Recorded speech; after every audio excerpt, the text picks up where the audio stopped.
मां हि पार्थव्यपाश्रित्य येऽपि स्युः पापयोनयः स्त्रियो वैश्यास्तथा शूद्राः तेऽपि यान्ति परां गतिम्।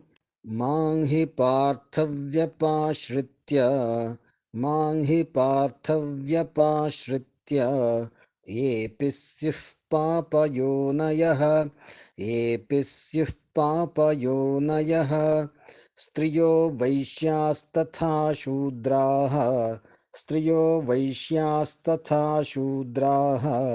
तेऽपि यान्ति परां गतिम्। मां हि पार्थव्यपाश्रित्य येऽपि स्युः पापयोनयः स्त्रियो वैश्यास्तथा शूद्राः तेऽपि यान्ति परां गतिम्।